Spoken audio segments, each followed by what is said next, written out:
안녕하십니까. 신지식인 정의태입니다. 저는 국립한국복지대학교 특임교수를 역임했습니다. 네, 일본 법원 통일교 해산 여부 판단, 네, 영감상법 문제, 허경영 하늘궁 해산은 이 주제로 좀 말씀을 드리겠습니다. 네, 이 통일교가 25일, 그러니까 내일이죠. 네, 일본 법원이 25일 통일교 해산 여부 판단할 듯 헌금 위법성 등이 쟁점이 되고 있다는 것입니다. 네, 이 아베 살해범 모친이 고액 헌금 언급해서 파장이 되는데, 이 확정이 되면 세 번째 해산 사례다라는 거예요. 그래서 우리 오음진리교 하면은 잘 알죠. 그래서 1995년 3월에 도쿄 지하철역 살인가스 테러 사건을 일으킨 오음진리교, 여기도 이제 해산이 된 거죠. 네, 그래서 이 결국에는 이 해산 명령, 이 부분에 대해서 지금 논란이 되고 있는 그러한 상황인데, 일본 정부 조사 거부한 통일교의 과태료 판결이 확정됐다라는 기사가 이제 KBS에서 나온 바 있고요.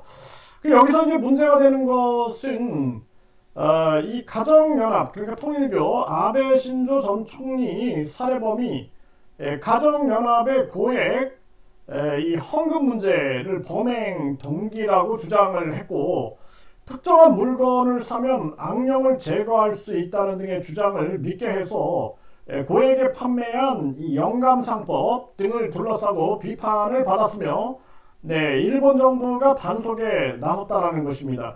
이 한국에서는 이 허경영이가 천국 티켓을 판매하고 있죠.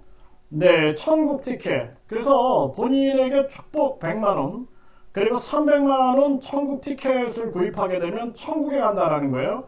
이거 별반 차이가 없는 얘기죠. 그리고 불로유, 불로수 문제, 이것이 마치 만병통치약인 것처럼 떠들어대는 그 광신도 맹신도들이 있는데, 이 사회 문제가 계속되고 있는 거죠. 이런 문제들, 이게 심각한 문제다라는 거예요.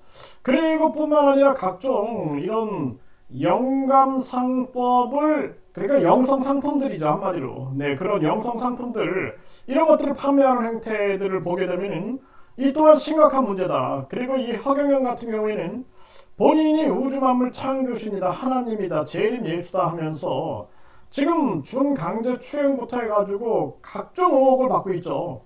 1년 동안 수사를 받고 있음에도 불구하고 지금 경기 북부경찰청이 이 결단을 못 내리고 있는데, 정말 기가 막힌 일이 아닐 수가 없습니다. 그래서 지금 피해 여성은, 많은 피해 여성들이 지금 거의 저항을 못하고 있어요. 그 중에 한 피해 여성께서는 대질 신문을 해달라, 거짓말 탐지기를 해달라, 강력하게 마지막 저항을 하고 있는 그러한 상황인데, 결국에는 이 대한민국에서도 이 허경영 이 하늘궁 문제, 이것 또한 공론화 시켜야 된다. 이자가 우주만물 창조신이다 하면서 천사를 판매하고 있는데, 천사가 대천사 1억에 판매하고 있습니다.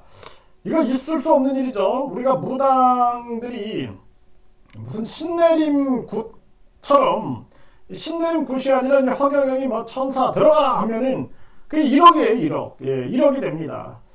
이런 비정상적인 종교 사기, 종교 장사가 이루어지고 있음에도 불구하고 한국 정부가 이 허경영 하늘궁에 대해서 방치시킨다면 종교의 아주 그 희화화부터 시작해가지고 이 무가치화가 가속화될 거다라는 거예요. 그리고 이 대한민국의 이제 많은 종교들이 이제 황금 만능주의 속에서 돈에 미치다 보니까 이런 걸 잘 비판을 못하고 있는데, 양심 있는 지식인들이, 또 양심 있는 시민들이 비판해서 반드시 이 허경영 하늘궁 이 해산 문제도 공론화 시켜야 된다. 네, 일본 법원이 통일교 해산 여부 판단한다 그러는데, 이거 한국의 이 허경영 하늘궁뿐만 아니라 반사회적인 사이비 종교, 이 종교 피해자들을 중심으로 해서 전수조사를 해야 한다. 그리고 이 과도한 헌금, 그리고 다단계식 운영, 이런 부분들에 대해서 철저하게 조사해야 한다. 이게 이제 이 반사회적인 종교들과 정치권이 연결이 되어 있는 경우가 되게 많아요. 이번에도 통일교하고 이 국힘 윤석열 캠프가 좀 뭔가 연결되어 있는 게 아니냐라는 지금 의혹이 많이 나오고, 또 대선 진리회와 민주당과의 어떤 연계성, 이런 의혹 기사들이 나옵니다. 이 총체적으로 조사를 해봐야 된다. 총체적으로 조사를 해가지고 이들 같은 경우에는 상당히 그 비호 세력들이 필요한 거예요. 옹호 세력들. 그렇기 때문에 대한민국의 판검사, 경찰, 그리고 변호사, 이런 법조인들, 그리고 공무원들, 정치인들, 또 우리 사회 곳곳에 영향력 있는 자들과 연계된 경우가 되게 많습니다. 그래서 반사회적인 종교들이 연예인들을 많이 포섭하죠. 왜냐하면 그 영향력을 이용하고 싶고, 그리고 비주류를 주류로 전환하고 싶고, 비제도권에 있는데 제도권으로 들어가고 싶고, 이런 욕망들 때문에 이런 일들이 계속 지속화된다. 이거 정말 심각한 문제인데, 내일 이 상황을 좀 지켜보고요. 대한민국에서도 이 반사회적인 사이비 종교에 대한 총체적인 전수조사를 통한 종교 피해자 구제 방안, 이것을 내놓아야 할 상황이 왔다, 분명하게 말씀을 드립니다.